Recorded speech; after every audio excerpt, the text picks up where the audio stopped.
हे भगवान, ये क्या हो गया? तोता माँ जल्दी बाहर आओ। टिंकू तोता की घबराई हुई आवाज पूरे आंगन में गूंज उठती है। उसकी पुकार सुनकर तोता माँ जल्दी जल्दी कदम बढ़ाते हुए बगीचे की ओर आती है। क्या हुआ बेटा, तू इतना परेशान क्यों है? तोता माँ, यह देखो, हमारे सारे फूल मुरझा गए हैं। कल तक तो ये कितने खिले खिले थे। लगता है गर्मी बढ़ने के कारण फूल मुरझा गए हैं। बेटा तू रो मत, सब ठीक हो जाएगा। कैसे सब ठीक होगा तोता माँ? इतनी मेहनत से मैंने अपना बगीचा संवारा था। मैंने बहुत प्यार से एक एक फूल का ध्यान रखा था, फिर ऐसा कैसे हो गया? तू परेशान क्यों हो रहा है? इन फूलों में पानी डाल दे, थोड़ी देर बाद खुद खिल उठेंगे। हाँ, मैं अभी जाता हूँ पानी लाने। टिंकू तोता बिना देर किए खाली बाल्टी उठाता है और तेजी से गांव के कुएं की तरफ दौड़ पड़ता है। मंटू मैना, अरे टिंकू तोता इतनी जल्दी जल्दी क्यों भाग रहा है?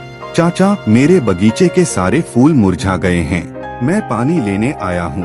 हरिया कबूतर, बेटा आजकल गर्मी बहुत ज्यादा है, पानी भी पहले जैसा नहीं रहा, संभल कर इस्तेमाल करना।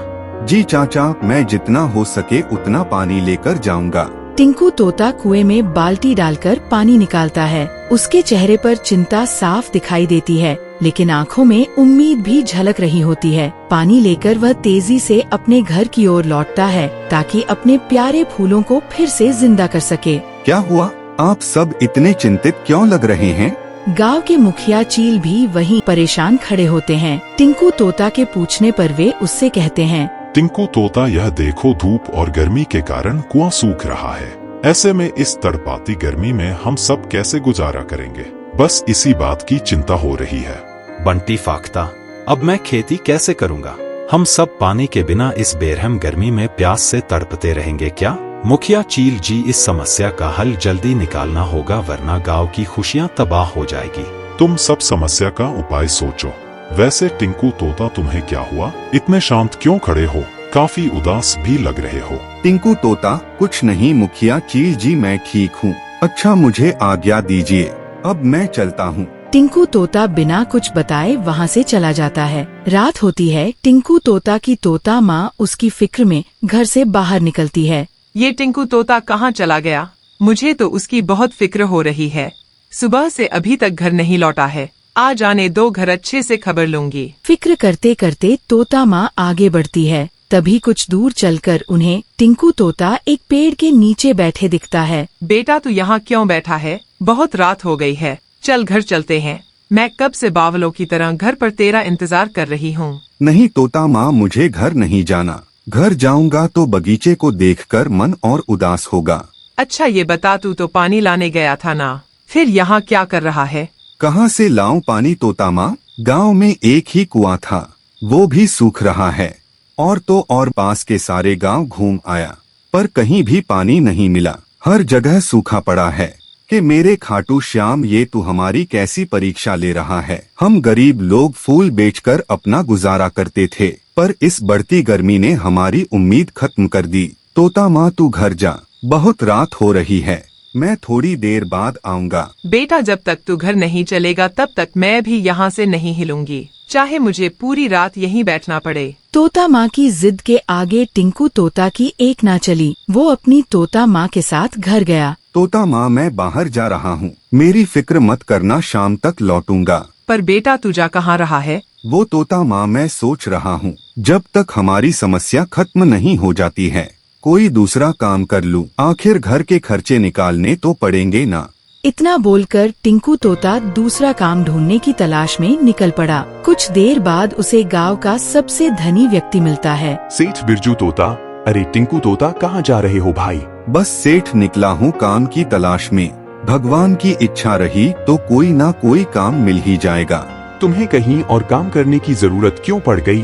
तुम तो अपने बगीचे के फूल बेचा करते थे ना। अब क्या बताऊं सेठ, इस गर्मी ने मुझसे मेरी उम्मीद छीन ली। मेरा हंसता खेलता बगीचा मुरझा गया है। अब जब तक पानी का कोई जुगाड़ नहीं होता तब तक कोई दूसरा काम ही करना पड़ेगा। अच्छा, अगर ऐसी बात है तो तुम्हारी तलाश अब पूरी हुई। मेरे पास तुम्हारे लायक एक काम है। अगर तुम्हें कोई परेशानी ना हो तो आज से ही काम पे आ सकते हो। नहीं नहीं सेठ, मुझे क्या परेशानी होगी, बल्कि मैं तो आपका आभारी हूँ। आपने मेरे कंधे का बोझ हल्का कर दिया मुझे काम देकर। तो चलो फिर मैं तुम्हें काम समझा देता हूँ। इसके बाद सेठ बिरजू तोता टिंकू तोता को लेकर अपने गोदाम जाता है। वहाँ कुछ मजदूर कोवा अनाज की बोरियां उठाकर जगह पर रख रहे थे। टिंकू तोता, मुझे ना थोड़े और मजदूरों की जरूरत है ताकि मेरा काम जल्दी जल्दी हो सके। आजकल मेरे कारोबार में बढ़ोतरी हो गई है। मजदूरी का काम टिंकू तोता के लिए बहुत मुश्किल था, पर मजबूरी के कारण टिंकू तोता इतनी गर्मी में मजदूरी करने के मान गया। ठीक है सेठ बिरजू तोता, मैं अच्छे से काम करूँगा। आपको शिकायत का एक भी मौका नहीं दूंगा। अच्छा सुनो, अभी तुम नए आए हो ना, मैं तुम्हें बाकियों से कम मजदूरी दूंगा क्योंकि यहाँ का यह नियम है कि नए लोगों को शुरू में कम मजदूरी दी जाती है। ठीक है सेठ, जैसा आपको सही लगे। टिंकू तोता ने निस्वार्थ आधी मजदूरी में ही काम करना शुरू किया। ऐसे ही कुछ दिन बीते।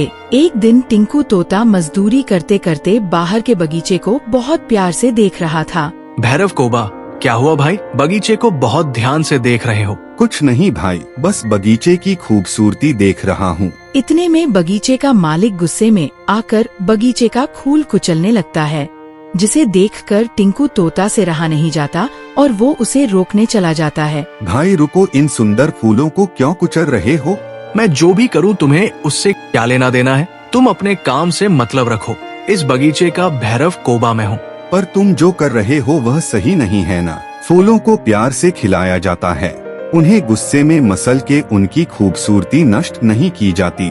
तुम मुझे ज्यादा ज्ञान मत दो। तुम यहाँ के मजदूर हो, मालिक नहीं। एक तो ये सेठ बिरजू तोता ने मुझे इतनी धूप में मजदूर का काम दे रखा है। मुझे मन नहीं करता धूप में काम करने का। दोनों आपस में बहस कर रहे होते हैं। इतने में उनका शोर शराबा सुनकर बाकी के मजदूर कोवा सेठ बिरजू तोता के पास उनकी शिकायत कर देते हैं। मजदूर कोवा, टिंकू तोता भाई जल्दी चलो, सेठ बिरजू तोता ने तुम दोनों को अंदर बुलाया है। किसी ने तुम दोनों की शिकायत कर दी है। दोनों घबराते हुए गोदाम के अंदर जाते हैं। क्या बात है? दोनों इतना शोर क्यों मचा रहे थे? मेरी कोई गलती नहीं है मालिक, ये टिंकू तोता मुझे काम नहीं करने दे रहा था। सेठ बिरजू तोता, यह भैरव कोबा आपके बगीचे के फूलों को कुचल रहा था। मैंने इसे रोका तो इसने लड़ाई शुरू कर दी।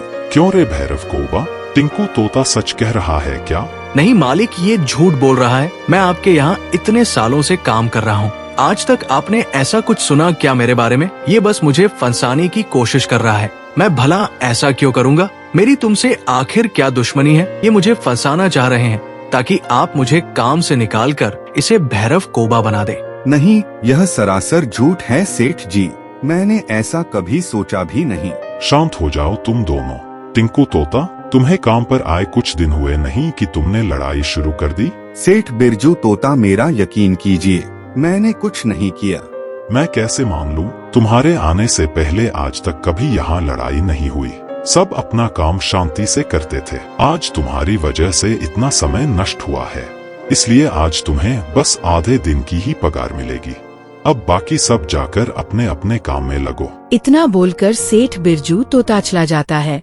भैरव कोबा का झूठ कोई नहीं पकड़ पाता। बस इसी अकड़ में भैरव कोबा भी खुश होकर बगीचे में चला जाता है और टिंकू तोता उदास होकर मजदूरी करने लगता है। उदास मत हो भाई, वो भैरव कोबा ऐसा ही है। उदास ना रहूं तो क्या करूं भाई, मैंने आज तक कभी झूठ नहीं कहा, फिर भी आज मैं सबके सामने झूठा साबित हो गया। तुम झूठे नहीं हो, यह बात यहाँ के आर्य मजदूर कोबा अच्छे से जानते हैं। वो तो यह भैरव कोबा बहुत शातिर है, किसी को भी फंसा देता है, इसलिए कोई इसके मुंह नहीं लगता। देखना भगवान उसकी असलियत एक दिन जरूर सामने लाएगा। इतना बोलकर टिंकू तोता चुपचाप अपना काम करने लगा। शाम हुई, टिंकू तोता आधी मजदूरी लेकर घर गया। आ गया बेटा, बैठ आराम कर, मैं तेरे लिए पानी लेकर आती हूँ। तोता माँ रुक जाओ। क्या बात है? बोल बेटा। मुझे पानी नहीं पीना, ये ले मेरी आज की मजदूरी। बेटा, आज मजदूरी रोज के मुकाबले इतनी कम क्यों है? तोता माँ, मेरी किस्मत ही खराब है, कुछ अच्छा करने जाता हूँ तो बदले में बुरा ही हो जाता है। तोता माँ के पूछने पर एक बेटे के अंदर का दर्द आंसू बनकर बहने लगा और उसने रोते रोते अपनी तोता माँ को सारा सच बताया। रो मत मेरे बच्चे, जो जैसा करता है वह वैसा ही फल पाता है। सच सामने आने में भले ही देरी हो जाए पर सच सामने आकर ही रहता है। तोता माँ ने टिंकू तोता को दिलासा दिया, उसे समझाया। तब जाकर टिंकू तोता के दिल को ठंडक मिली और रात में अपनी तोता माँ के साथ भोजन करके वो अपने मुरझाए हुए बगीचे में गया। ना जाने मेरा प्यारा सा बगीचा कब पहले की तरह खिल उठेगा, मेरे खूबसूरत फूल कब अपनी सुंदरता के रंग बिखेरेंगे। थोड़ी देर अपने मुरझाए बगीचे में बैठकर टिंकू तोता ने अफसोस जताया और सोने चला गया। अगली सुबह सूरज की पहली किरण पड़ते ही वो अपने काम पर गया। आज बड़ा जल्दी आ गया, लगता है कल की डांट का असर है। मैं तुमसे उलझना नहीं चाहता हूँ, इसलिए मुझसे दूर रहो। मुझसे उलझ पाओ तो इतनी हिम्मत नहीं है तुम में। टिंकू तोता उस घमंडी भैरव कोबा को बिना कोई जवाब दिए गोदाम के अंदर चला। अंदर सेठ बिरजू तोता अपनी बहन झुमरी तोता के साथ बैठा हुआ था। टिंकू तोता, अच्छा हुआ तुम आ गए। यह मेरी बहन झुमरी तोता है, आज ही अपनी पढ़ाई पूरी करके शहर से आई है। अब से यह मेरा कारोबार संभालेगी, इसलिए जो भी जरूरी बातें हो इसे बता देना और बाकी मजदूरों को भी कह देना। भैया आप यहाँ की फिक्र मत कीजिए, मैं सब संभाल लूंगी, आप बेफिक्र रहिए। चलो फिर मैं चलता हूँ, मुझे कुछ जरूरी काम निपटाने हैं। सेठ बिरजू तोता कारोबार की जिम्मेदारी झुमरी तोता के ऊपर छोड़कर अपने दूसरे कामों में चला जाता है। झुमरी तोता बहुत गुणवान और जिम्मेदार लड़की थी। उसने बिना एक क्षण की देरी किए अपना काम शुरू कर दिया। टिंकू तोता, यहाँ जितने भी लोग काम करते हैं, चाहे मजदूर कोवा हो या भैरव कोबा, मुझे उन सभी की जानकारी और पूरे साल का हिसाब किताब चाहिए। जी मालकिन, जैसा आप कहो। मैं घर जा रही हूँ, आधे घंटे में काम पूरा करके घर आ जाना। इतना बोलकर झुमरी तोता घर चली गई। आदेश मिलते ही टिंकू तोता अपने काम में लग गया। कुछ देर में सारे मजदूरों के आने का समय हुआ। अरे टिंकू तोता भाई, आज बड़ी जल्दी आ गए। आज सेठ किसी भी वजह से मुझसे नाराज ना हो, इसलिए मैंने कोई गलती की गुंजाइश ही नहीं छोड़ी। अच्छा किया तुमने। वो भैरव कोबा अब तुम्हारे पीछे पड़ा है कि तुम कोई गलती करो और वो फिर से तुम्हारी चुगली करे। अच्छा, अब मैं सेठ के घर जा रहा ना हूँ। झुमरी तोता, मालकिन को पूरे साल का हिसाब किताब देखना है। अच्छा, तो सेठ की बहन शहर से आ गई। मैंने सुना है कि वो अपने सारे काम में बहुत पक्की है। हाँ, यह तो है, तभी तो शहर से आते ही उन्होंने काम शुरू कर दिया। हर लड़की पंछी को उनके जैसा ही सर्वगुण संपन्न होना चाहिए। मैं तो उनकी बहुत इज्जत करता हूँ। इतना बोलकर टिंकू तोता झुमरी तोता के पास हिसाब किताब लेकर चला जाता है। झुमरी तोता सारा हिसाब किताब देखती है और उसे पता चलता है कि पूरे साल किसी ने हिसाब में बहुत घपला किया है। ये क्या टिंकू तोता, हिसाब में इतनी गड़बड़ी कौन कर रहा है? हर साल जितना मुनाफा होना चाहिए उससे कम ही पैसे आते हैं खाते में। पता नहीं मालकिन, मैं तो कुछ दिन पहले ही काम में आया हूँ। अच्छा, इससे पहले तुम क्या करते थे? मालकिन, मैं फूल बेचा करता था। मेरा खुद का बगीचा था, पर गर्मी और पानी की कमी के कारण सारे फूल मुरझा गए।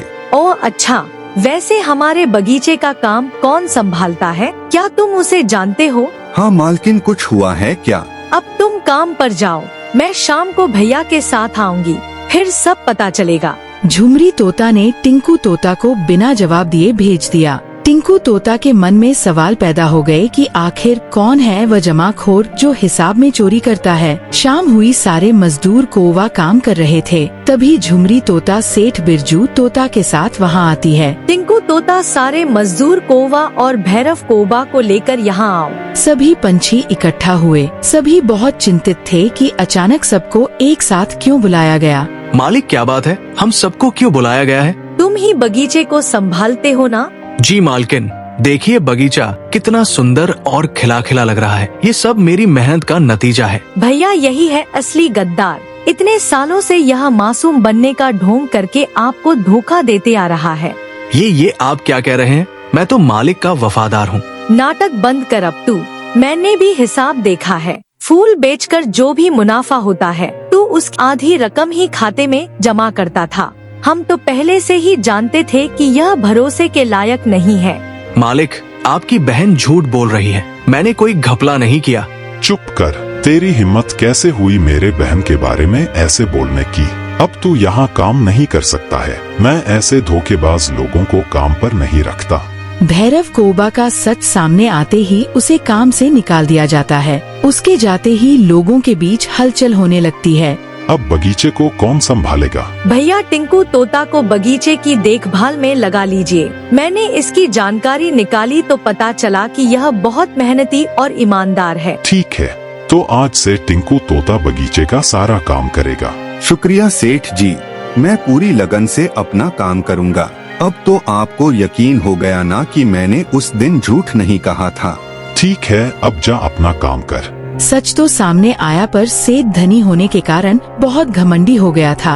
ऐसे ही कुछ दिन बीतते चले गए। टिंकू तोता बगीचे को बहुत प्यार से संभालता था। एक दिन वो बगीचे में काम कर रहा था, तभी झुमरी तोता वहाँ आती है। क्या बात है टिंकू तोता, तुमने तो कुछ दिनों में ही पूरे बगीचे का रंग रूप ही बदल दिया। बगीचा पहले से काफी सुंदर लग रहा है। वो इसलिए क्योंकि आपके बगीचे में समय पे पानी डलता है। आप लोग तो शहर से पानी मंगवाते हैं ना। आप जैसे धनी लोगों के ऊपर गर्मी का कोई असर नहीं होता होगा। लगता है बगीचे से तुम काफी जुड़े हुए हो, इसलिए भावुक हो गए।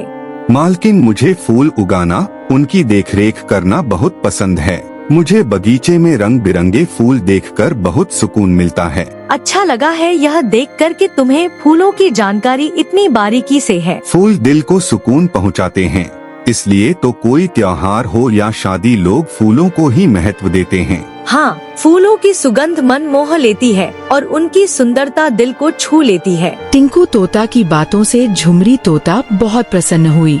ऐसे ही दिन बीतते चले गए। टिंकू तोता पूरी निष्ठा और लगन के साथ बगीचा संवारने लगा। धीरे धीरे झुमरी तोता का सारा ध्यान टिंकू तोता के ऊपर आ गया। एक दिन वो टिंकू तोता को मिलने उसके घर गई। अरे मालकिन, आप बैठिए ना। टिंकू तोता, तुम्हारी तोता माँ कहाँ है? कहीं दिख नहीं रही। तोता माँ तो मंदिर गई है। कहिए कैसे आना हुआ इस गरीब की कुटिया में? मुझे तुमसे कुछ कहना है। जी मालकिन, कहिए क्या कहना है? मुझसे कोई भूल हुई है क्या? नहीं नहीं, दरअसल मैं तुम्हें बहुत पसंद करने लगी हूँ। मैं यह बात भैया को बताना चाहती थी, पर उन्हें बताने से पहले मैं तुम्हारे मन की बात जानना चाहती हूँ। मालकिन, यह आप क्या कह रही हैं? अगर यह मजाक है तो अभी ही इसे रोक दीजिए। मुझे ऐसा मजाक पसंद नहीं है। टिंकू तोता, यह कोई मजाक नहीं है। मैं अपने पूरे होशो हवास में तुमसे अपने प्रेम का इजहार कर रही हूँ। क्या तुम्हें मैं पसंद नहीं? ऐसी बात नहीं है मालकिन, आप जिसे मिलेंगे वो बहुत सौभाग्यशाली होगा, पर हम दोनों कभी एक नहीं हो सकते हैं। हमारे बीच जमीन आसमान का फर्क है। मैं यह सब नहीं जानती हूँ। आज मैं भैया को सब बता दूंगी। बड़ों के आशीर्वाद से हम शादी कर लेंगे। इतना बोलकर झुमरी तोता वहाँ से चली गई। झुमरी तोता के दिल की बात सुनकर तो टिंकू तोता के होश ही उड़ गए थे। घबराहट के मारे वो 2 दिन तक काम में नहीं गया। तब सेठ बिरजू तोता ने उसे अपने घर बुलाया। टिंकू तोता काम पर क्यों नहीं आ रहा है? क्या बात है? सेठ जी, मैं अब काम नहीं कर सकता हूँ। मुझे कहीं और काम मिल गया है। मुझसे झूठ मत बोल। झुमरी तोता ने मुझे सब बता दिया है। सेठ जी, मालकिन पे गुस्सा मत कीजिएगा। इसमें उनकी कोई गलती नहीं है। सारी भूल मेरी है। मैं गांव छोड़कर चला जाऊंगा। मेरे लिए उसकी खुशी जरूरी है। मैं तुझे कुछ दिनों की मोहलत देता हूँ। अगर तू अपने दम पर अपना मुरझाया बगीचा ठीक कर देगा तो मैं झुमरी तोता का हाथ तेरे हाथ में दे दूंगा। पर मालिक, मेरी हैसियत आप लोगों के आगे कुछ भी नहीं है। मैं आपकी बहन को यह ऐशो आराम नहीं दे पाऊंगा। मैंने तेरा हुनर देखा है। बगीचा ठीक हो गया तो तू खुद अपने दम पर सक्षम बन जाएगा। इसीलिए मैंने यह शर्त रखी है। मन ही मन टिंकू तोता भी झुमरी तोता को चाहता था, इसलिए टिंकू तोता शर्त मंजूर करके वो फौरन वहाँ से चला गया। उसने दिन रात एक करके सूखे कुएं को खोदा। हर वार के साथ उसकी मेहनत और हिम्मत और मजबूत होती गई। आखिरकार उसकी मेहनत रंग लाई और मिट्टी के अंदर से पानी की हल्की धार निकलने लगी, जो धीरे धीरे तेज बहाव में बदल गई। कुआं भरने की खुशी में सभी गांव वाले पंछी वहां इकट्ठा हो गए। हर किसी के चेहरे पर खुशी साफ झलक रही थी। गांव वाले पंछी, वाह टिंकू तोता, तुमने तो कमाल कर दिया। अब हमें पानी की कभी कमी नहीं होगी। चारों तरफ खुशी का माहौल बन गया। लोग टिंकू तोता की तारीफ करते नहीं थक रहे थे। टिंकू तोता ने बड़ी मेहनत और लगन से अपने बगीचे को फिर से जिंदा किया। धीरे धीरे उसके सारे फूल फिर से खिल उठे और पहले से भी ज्यादा सुंदर लगने लगे। इस बार उसके फूल इतने आकर्षक और खुशबूदार थे कि शहर तक उनकी तोता माँ बढ़ गई और वहाँ भी उसके फूल बिकने लगे। आज तेरी मेहनत के आगे मेरा सारा घमंड चूर हो गया। मैंने तुझे गलत समझा था। आज मैं अपनी बहन का हाथ तेरे हाथ में देता हूँ। अब तुम दोनों मिलकर इस बगीचे का कारोबार संभालना। सेठ बिरजू तोता की बात सुनकर सभी लोग भावुक हो गए और खुशी से झूम उठे। टिंकू तोता और सेठ बिरजू तोता की बहन एक हो गए और उनके जीवन में नई खुशियों की शुरुआत हुई। मेहनत और सच्चे प्रेम की जीत हुई। समय के साथ टिंकू तोता ने अपने कारोबार को और बढ़ाया और पूरे इलाके में एक सफल और सम्मानित व्यक्ति बन गया। तो दोस्तों, आपको ये वीडियो कैसी लगी कमेंट बॉक्स में जरूर बताएं। अगर यह वीडियो आपको अच्छी लगी हो तो इस वीडियो को एक लाइक जरूर करें और अपने दोस्तों को शेयर कर दें। और हाँ, अगर आप इस चैनल पर नए हो तो इस चैनल को सब्सक्राइब जरूर करें ताकि आने वाली वीडियो आप तक सबसे पहले पहुँचे। वीडियो देखने के लिए आप सभी का दिल से धन्यवाद।